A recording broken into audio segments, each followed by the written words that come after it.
Episódio de hoje: a girafa tem que falar também.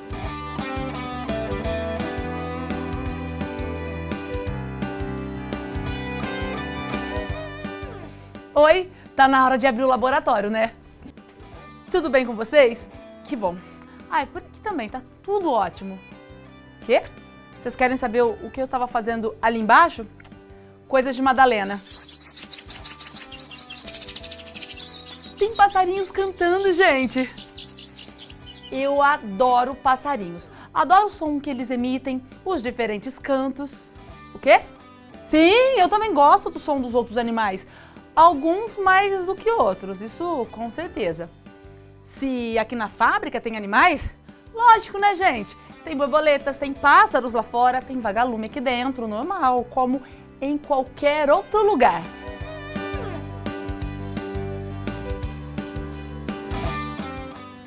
Sim, tá na hora de abrir o nosso laboratório. Tá até um pouco tarde. Como? Que horas são? Nossa, tá até parecendo as Madalenas, hein?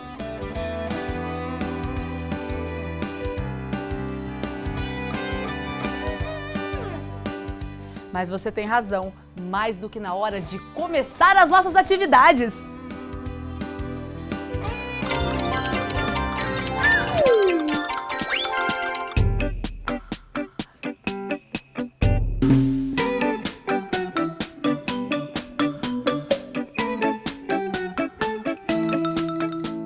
Olá! Olá! Vejo que a primavera voltou por aqui. Sim e não.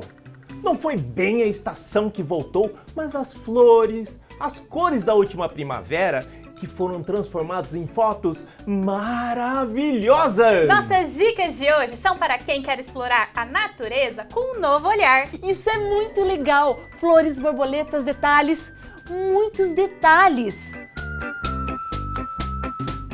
É tudo muito lindo. O nome disso é fotografia macro. E tem técnica específica para aprender esse tipo de fotografia? Tem sim! Primeiro, antes de começar a fotografar, é preciso pensar! Pensar nas características das flores e procurar um ponto de interesse. Pode ser o formato, explosão de cores ou pequenos detalhes. Segundo, equipamento. E aí vai uma dica muito importante: a escolha da lente.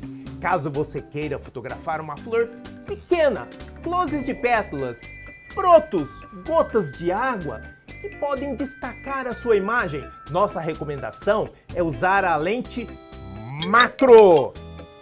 Você também pode fazer fotografias com seu smartphone.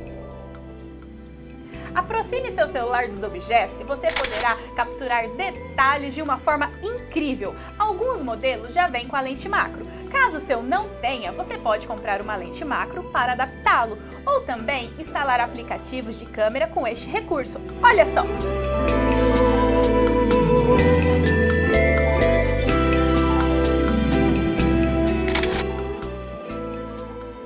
Muito legal, Isa-chan! Ainda falando sobre a câmera e sua configuração, uma dica importante é o foco. Escolha apenas um detalhe da sua foto e deixe ele o mais nítido possível, mais que o restante da imagem.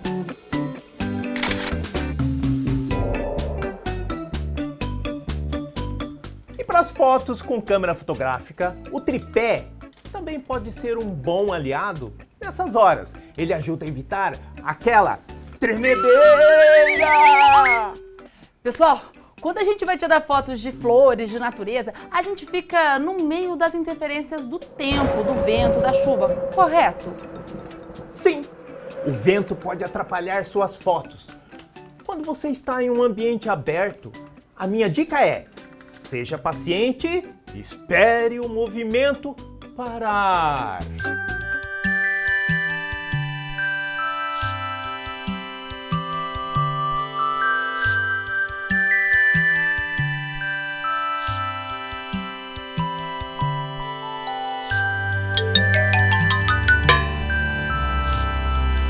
E em relação à luz, Quando fotografamos ao ar livre, podemos encontrar várias condições de clima e diferentes luminosidades. Em dias claros e ensolarados, você precisa balancear o sol.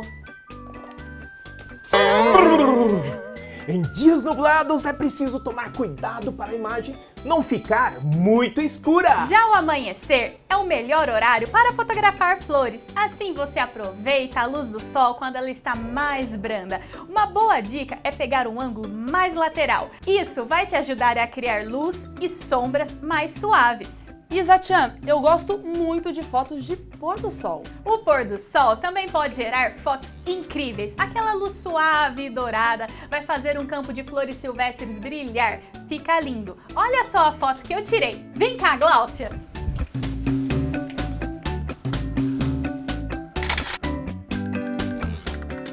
Uau!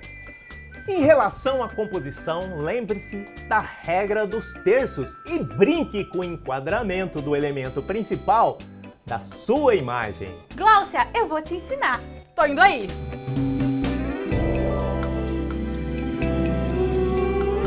Como que eu faço essa foto, Isa-chan? Vem cá, primeiro pega o seu celular. Vamos lá. Ó, abaixa, a gente vai ter que abaixar. Você pode fazer a foto assim, ou você pode chegar um pouco mais perto e ver como isso muda na sua fotografia. Use a sua criatividade e crie novos tipos de enquadramento. Nossa, parece até que a florzinha tá diferente de antes. Você viu como ela ficou maior? Se você se abaixar mais, olha o que acontece. Você pode usar o sol de maneira criativa. Por exemplo, quando você aponta a câmera em direção a ele e aproveita os feixes de luz para dar aquele toque especial na foto.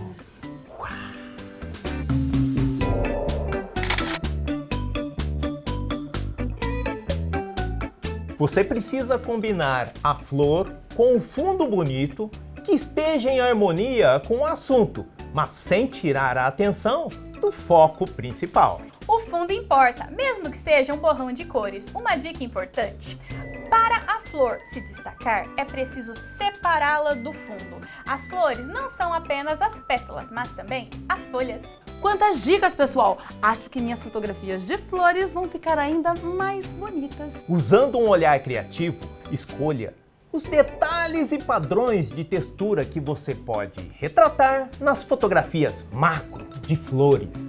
Trabalhe com o contraste das cores e tente escolher uma flor que tenha uma cor contrastante com o fundo. As flores podem ser encontradas em quase todos os lugares. Pode ter algumas margaridas no seu jardim. Você pode comprar um buquê, uma floricultura. Ou você pode ir até uma praça ou um parque com grandes jardins. E nada melhor que fotografar tudo isso! Pessoal, eu adorei as dicas de hoje! E tem mais dicas no meu canal da internet. Vou ajudar a apurar o olhar nas fotos com o celular. Essas dicas só nas redes sociais do Instituto Sociocultural. Obrigada, pessoal! Até a próxima! Tchau! Tchau!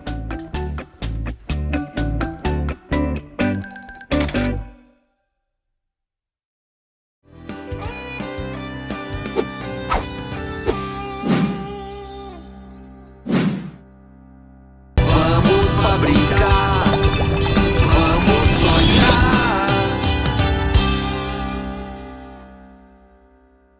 Este programa só é possível graças ao apoio dos nossos parceiros.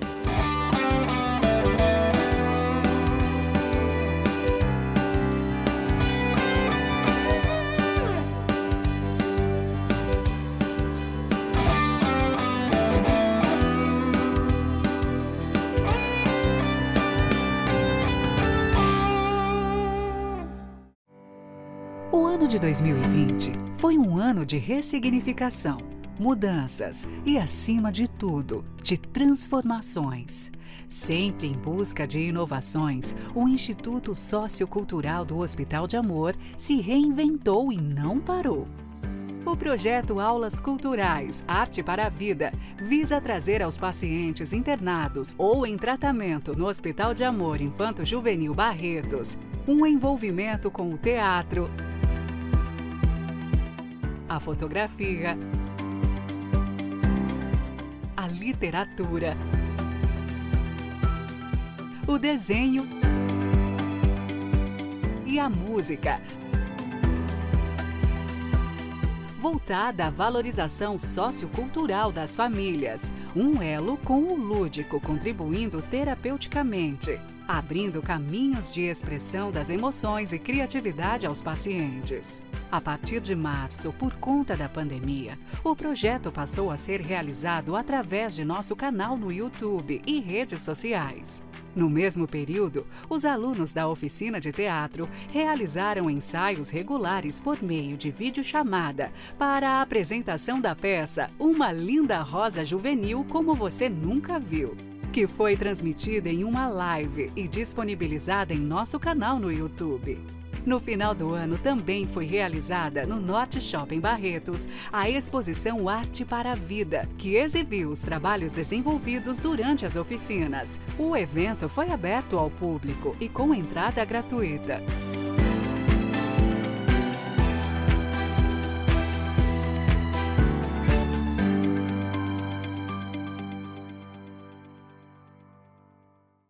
Vamos fabricar, vamos sonhar.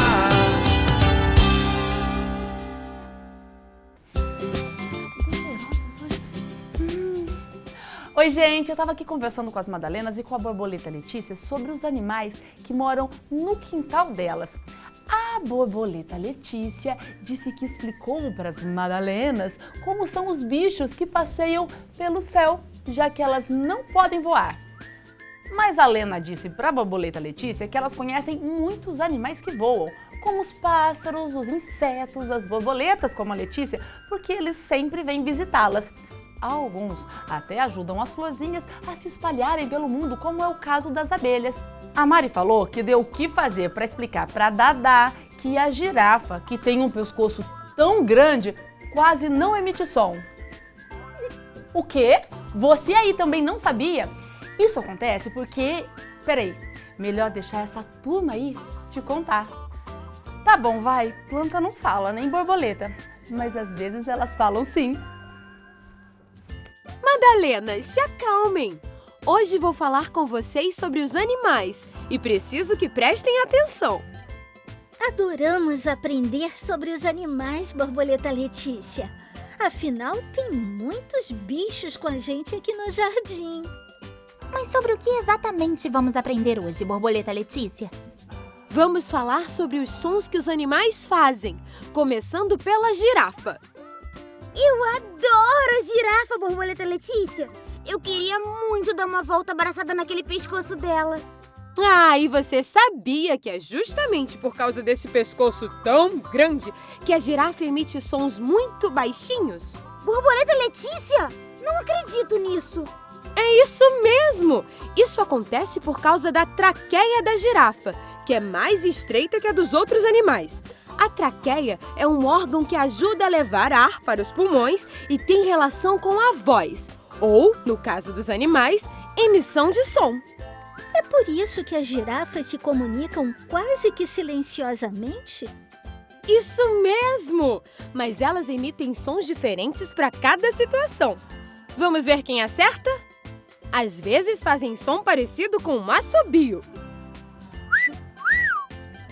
Deve ser em situação de correr. Isso mesmo, Dadá! Mas o jeito certo de falar é em situação de perigo. Também fazem um mugido, tipo do bezerro. Isso me parece som de acasalamento. Muito bem, Lena! E sons baixos e agudos? Isso tem jeito de som de filhotes. Exatamente, Mari! E uma tosse rouca parecida com grunhidos?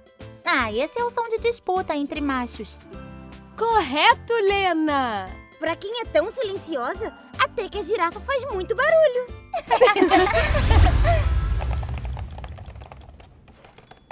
Nossa, tanta coisa interessante sobre essa obra que eu quero fazer um relatório gigantesco para entregar para a Gláucia. Sabe de que obra que eu estou falando? É a Arca de Noé, um livro lançado em 1970 por Vinícius de Moraes. São 32 poemas, a maioria falando sobre bichos. São tão legais!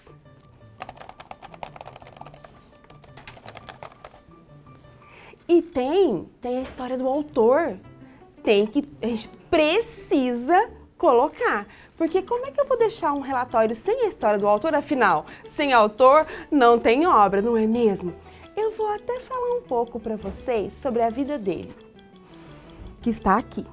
Marcos Vinícius da Cruz de Melo Moraes nasceu no Rio de Janeiro e foi um dos mais importantes artistas brasileiros. Vai falar sobre o Vinícius de Moraes hoje, Chicória da Silva Bourbon? Gosto muito dele. Exatamente, vou falar sim. E uma obra particular dele, a Arca de Noé. A Arca de Noé deve ter muitos bichos e sons e cores. Uma alegria só, dona Chicória. É isso mesmo, e tem muita história por trás disso também. Ah, dona Chicória, mas hoje você vai começar com a história por trás da história? Pode ser também. Vinícius, meu grande amigo do coração, criou muitas coisas lindas na literatura e na música ao longo dos seus quase 67 anos. Ele é um dos nomes mais famosos da música popular brasileira e muito conhecido por isso, mas foi também poeta, jornalista, crítico de cinema, diplomata, e muito mais. Resumindo, um dos grandes artistas do século XX. Vinícius de Moraes escreveu uma das canções brasileiras mais conhecidas em todo o mundo, não foi, Chicória? Isso mesmo, escreveu Garota de Ipanema junto com seu parceiro Tom Jobim e além de ser uma das canções brasileiras mais ouvidas no mundo, é um ícone da Bossa Nova. A Bossa Nova foi um movimento da música popular brasileira que surgiu no final dos anos 50 e tem como característica uma grande influência do samba carioca e do jazz norte-americano. E tem muita história por trás da história. O Vinícius de Moraes também é chamado de Poetinha, apelido colocado por seu grande amigo Tom Jobim. E agora quero saber da própria história, a Arca de Noé. Ah, vamos lá! A Arca de Noé é uma obra fantástica em texto e em música. A obra inicial é composta por poemas que foram escritos por Vinícius muitos anos antes da sua primeira edição.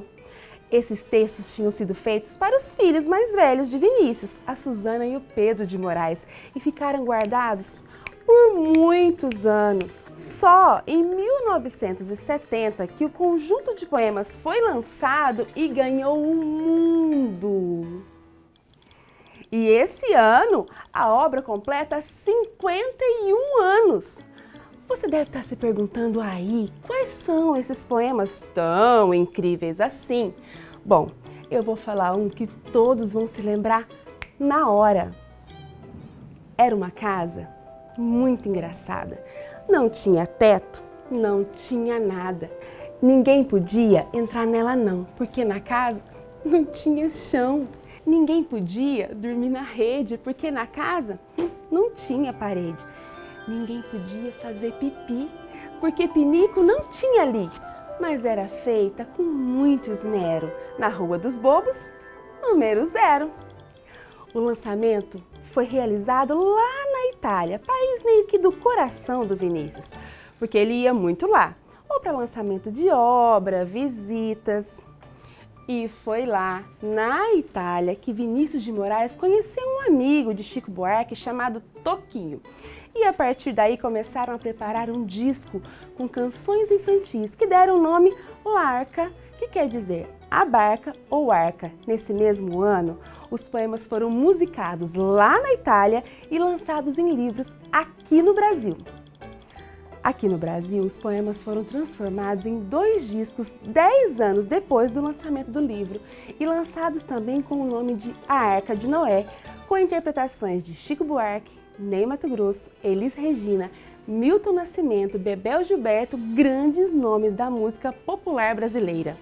Olha, dona Chicória, as 2 obras fizeram muito sucesso, e isso por gerações e gerações. A Arca de Noé tornou um dos livros mais populares de Vinícius de Moraes.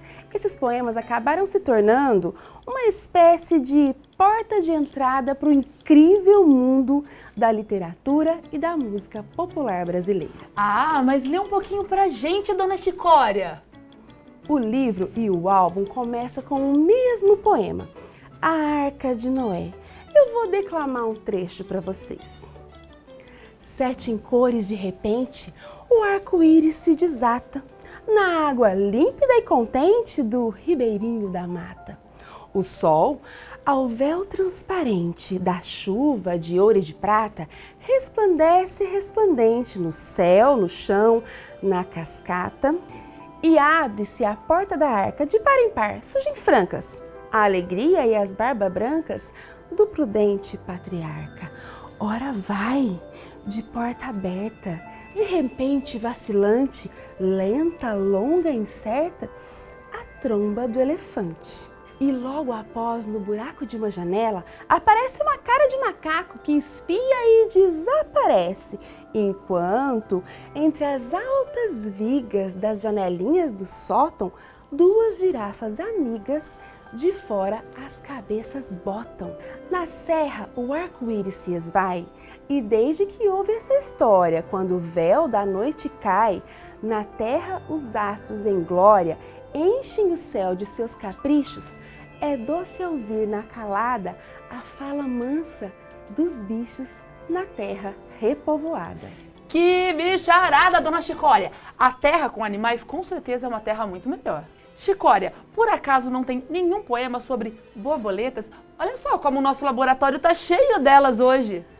Sim, faz parte desta obra um poema que ele é lindo e ele é o mais declamado que eu saiba entre todas as crianças.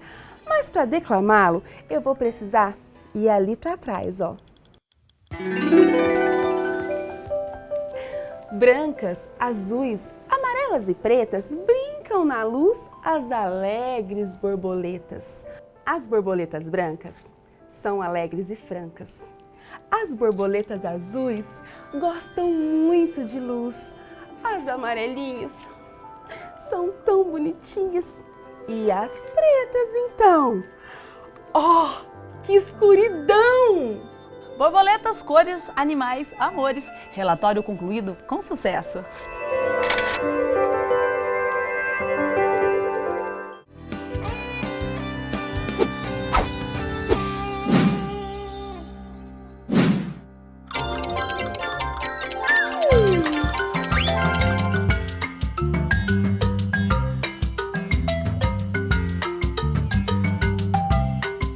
Olá, você é diretora aqui da fábrica? Sou eu sim, meu nome é Glaucia, em que eu posso ajudá-la? Eu preciso fazer uma inspeção aqui no espaço.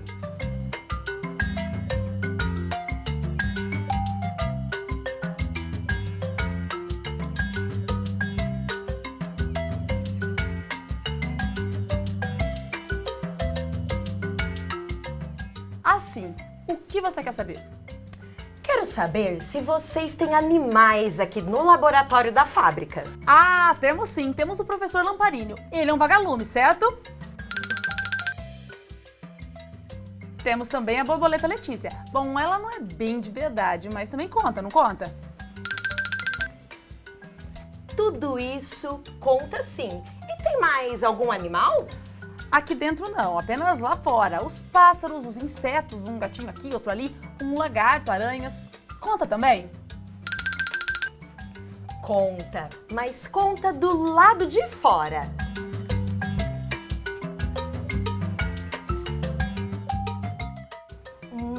Eu vim aqui para saber quais animais vivem na fábrica, mas também para ajudar vocês a cuidar e esclarecer dúvidas sobre eles. Temos uma dúvida hoje, mas sobre um animal que, bem, não vive nem na cota de dentro, nem na cota de fora do laboratório. Na verdade, não é nem nativo do Brasil. Eu tenho uma dúvida sobre a girafa.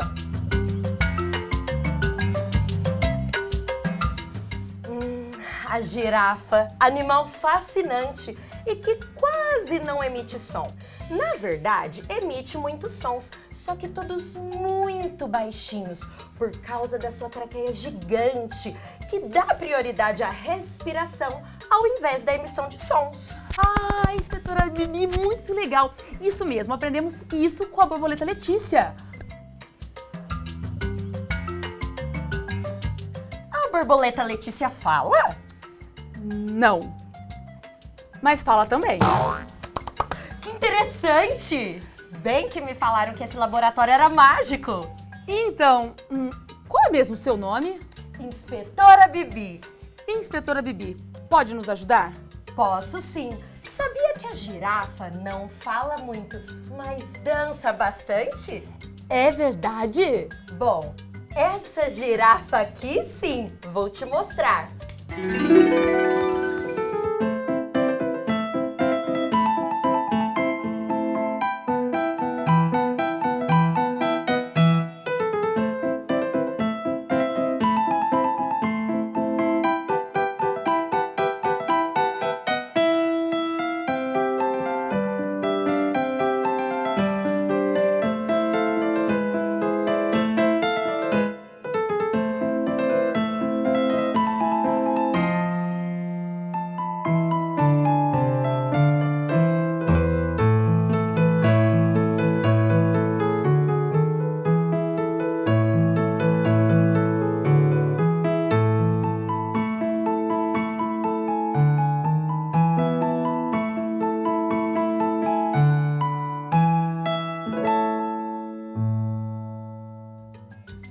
Não é que a girafa dança mesmo.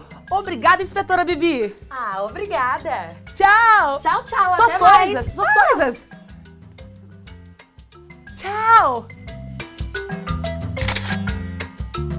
Inspeção concluída com sucesso.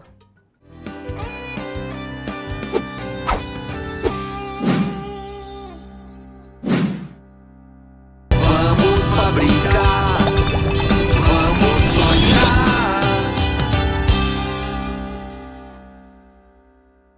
Este programa só é possível graças ao apoio dos nossos parceiros.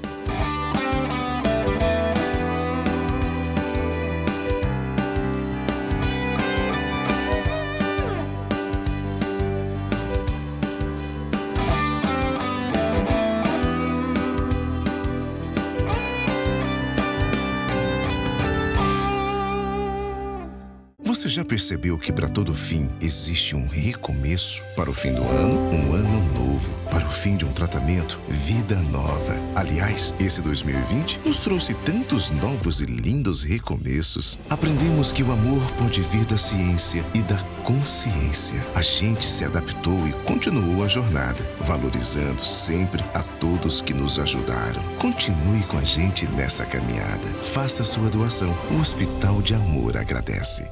Vamos fabricar, vamos sonhar.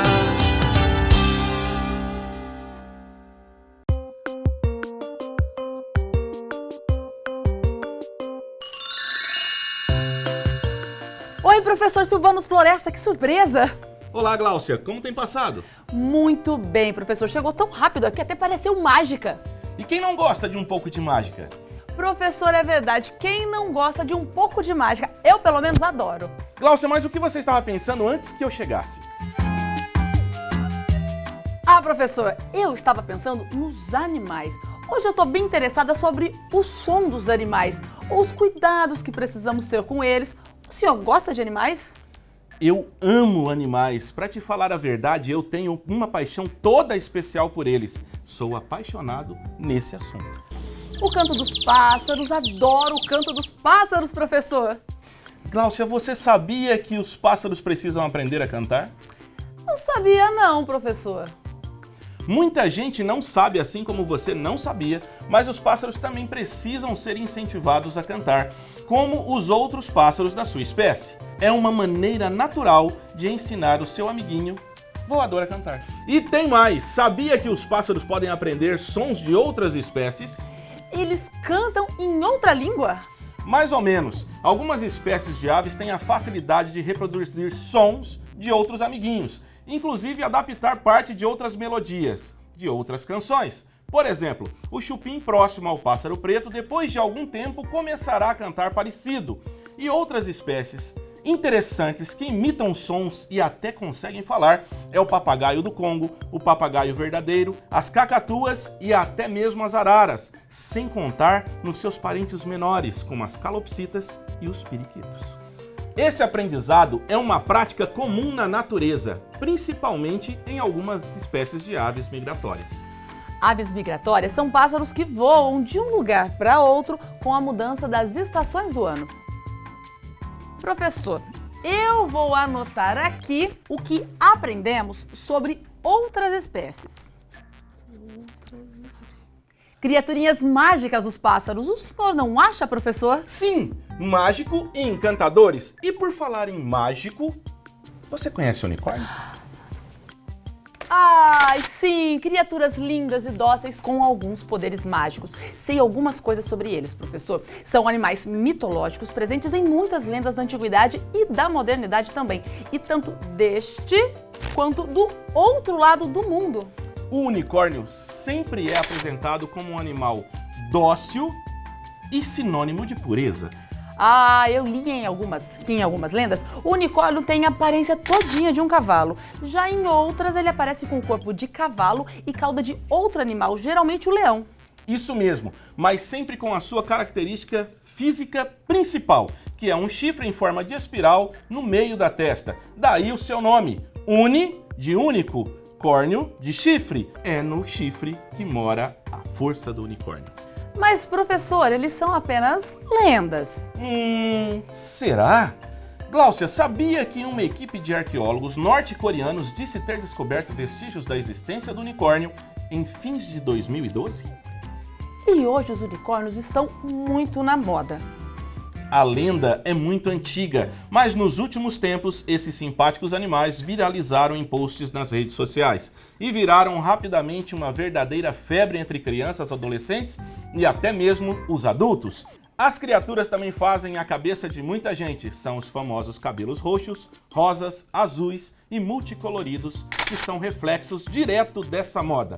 E aparecem em tranças, mechas de cabelo, no esmalte, na decoração do quarto ou nas mais variadas peças de roupas. Professor, e como surgiu essa onda do unicórnio?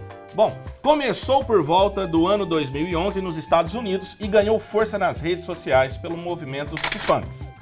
O Punks é um estilo que envolve elementos de diversas culturas e une a estética do punk com elementos marinhos, tubarões, golfinhos, estrela do mar, sereias, mas também os unicórnios. E foi quando entraram os unicórnios que esse lifestyle ou estilo de vida bombou. Aí vieram as calças jeans rasgadas, óculos redondos, o tie-dye e até mesmo os cabelos coloridos. Todo esse movimento colorido juntou ao movimento kawaii, que surgiu no Japão na década de 70, mas faz sucesso entre crianças jovens até hoje. Fãs da cultura pop japonesa usam o termo kawaii para falar de tudo que é bonitinho, que é fofinho. E assim como os Punks, os kawaiis também ajudaram a espalhar os unicórnios pelo mundo. Acho que essa lenda vai ficar ainda mais real na nossa cabeça. E por falar em tantas coisas fofas, que tal você ter o seu próprio unicórnio, Gláucia? Como posso ter meu próprio unicórnio, professor? Com a pulseira de unicórnios que eu vou ensinar hoje. Quero sim! Então, bora produzir! Você vai precisar de 35 centímetros de fio de silicone número 6 ou 8, contas coloridas na cor do unicórnio arco-íris número 6 ou 8, um pingente de unicórnio da sua preferência, argolas para fixar o pingente, um alicate meia cana para bijuterias, um alicate bico redondo e um alicate de corte. E não se esqueça de uma régua para medir. Vamos à pulseira de unicórnio então, gente? Vem comigo! Aqui você vai precisando de colocar as contas em primeiro lugar, você tem que arrumar uma harmonia para essas cores, certo? Só um detalhinho, quando você for fazer uma pulseira de criança, que é essa nossa proposta de hoje, por ser um tema mais infantil, você precisa de medir o pulso da criança. E como você geralmente costuma fazer isso? Você pega um barbante, pode ser o fio de silicone mesmo, você enrola em volta do braço da criança, ok?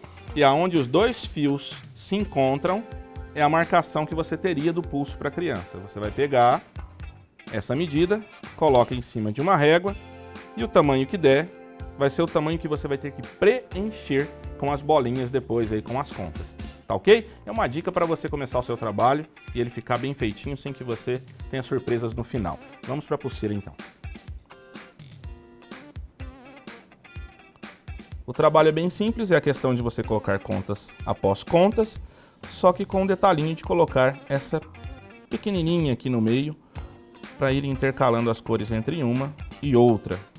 Um outro detalhe, cuide para não repetir as cores na sequência.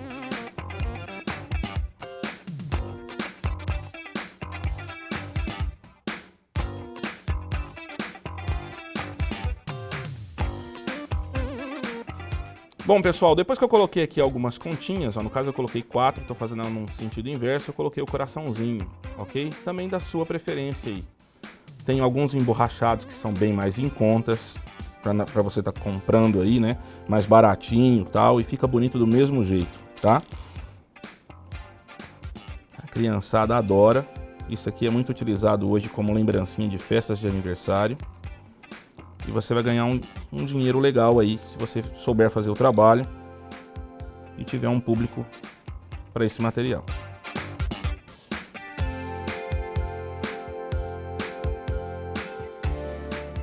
Não é uma peça cara, a parte mais cara da peça é o pingente.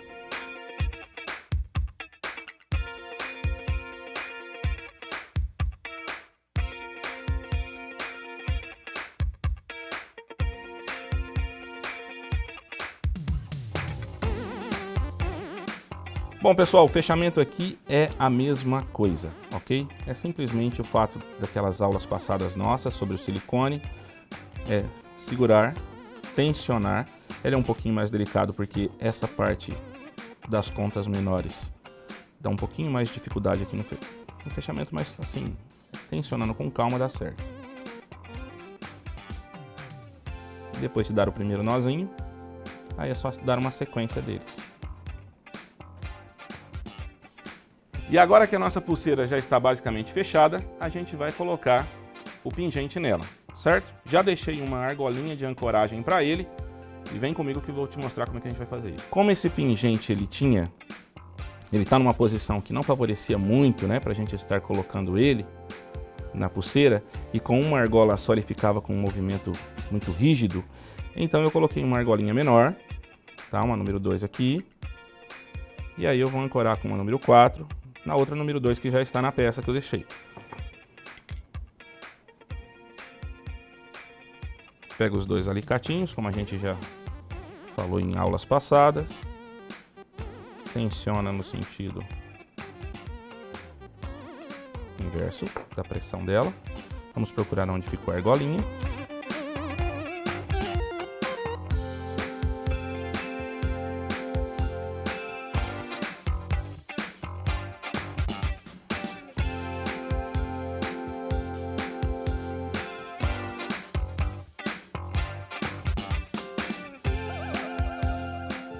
Peça pronta e bem colorida. Um unicórnio para chamar de meu e de seu. Oficina concluída com sucesso.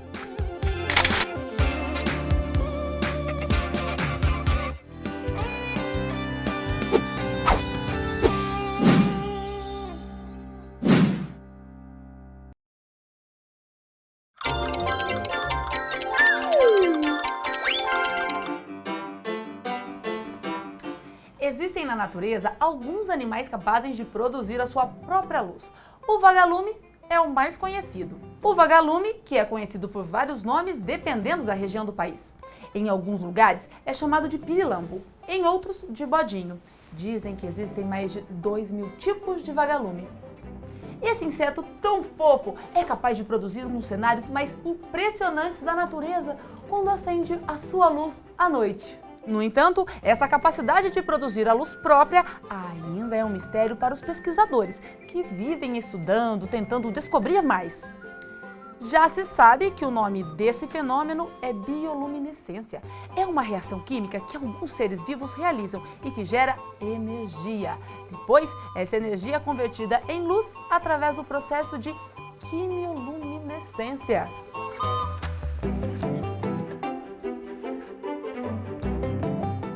Oi, Glaucia. Olá, professor Lamparinho. Vejo que está aqui falando sobre a minha espécie. Sim, professor Lamparinho. Acho interessantíssimo tudo o que diz respeito aos vagalumes ou lamparíneos. O que quer dizer a mesma coisa.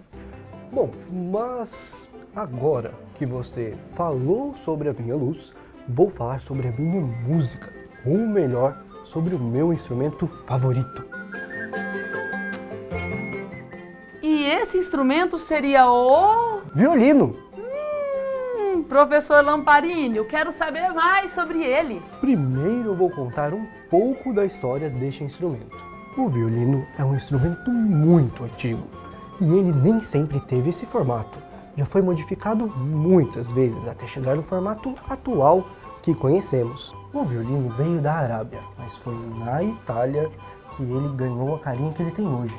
Antigamente, o formato do espelho, que é essa região preta onde ficam as cordas, era bem menor e as cordas, elas não eram de metal, elas eram de tripa de carneiro. Além disso, o som também não era tão alto. Foi com a ajuda de muitos violinistas, como Arcangelo Corelli, que um grande mestre na construção dos instrumentos, o Antonio Stradivari, conseguiu chegar bem perto do formato que temos hoje, com esse som alto, brilhante e incrível. História incrível, professor! Assim como o som do instrumento. Professor, ouvi dizer que aprender a tocar violino exige muita atenção. Certamente, Glaucia. Aprender violino envolve muitas partes e muitos passos. Primeiro, é preciso aprender a segurar o violino. Depois é preciso aprender aonde as notas moram, como fazer um bom som, claro e bonito. Além disso, é necessário aprender como se segura o arco, que é esta outra parte que se fricciona nas cordas. É preciso aprender a passar o breu nas cordas, segurar o arco com a postura adequada. E este daqui é o breu. E como é que faz isso, professor? Assim como se você estivesse tocando, você pega o arco com o formato certo e simplesmente passa.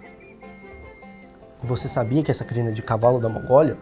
O violino é um instrumento muito complexo, assim como toda a sua família de cordas, que é composta também pela viola, o violoncelo e o contrabaixo. Mas o senhor é um excelente aluno, professor!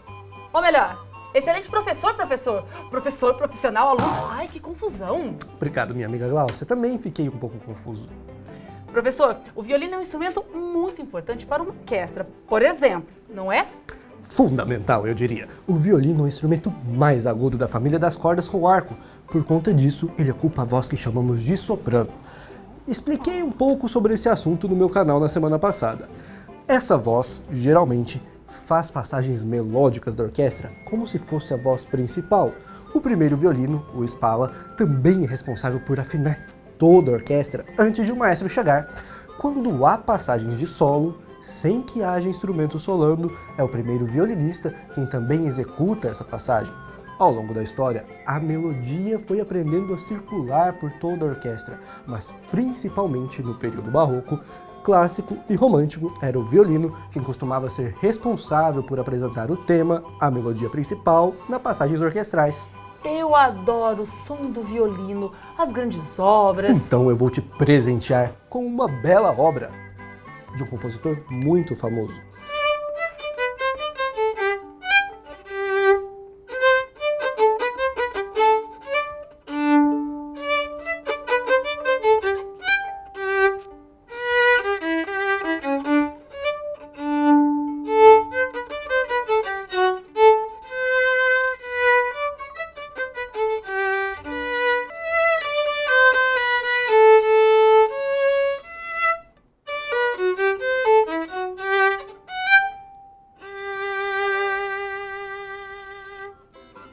O violino ajuda a trazer luz para a vida desse singelo vagalume.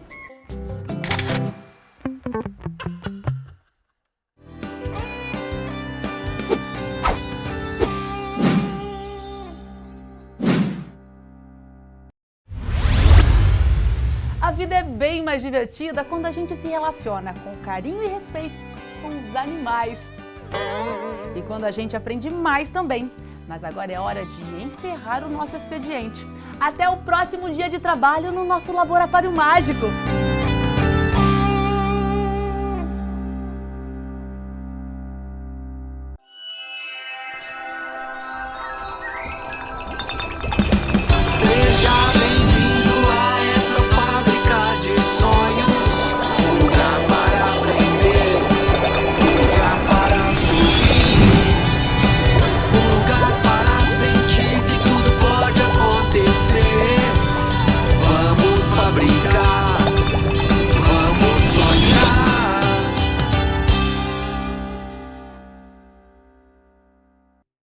Este programa só é possível graças ao apoio dos nossos parceiros.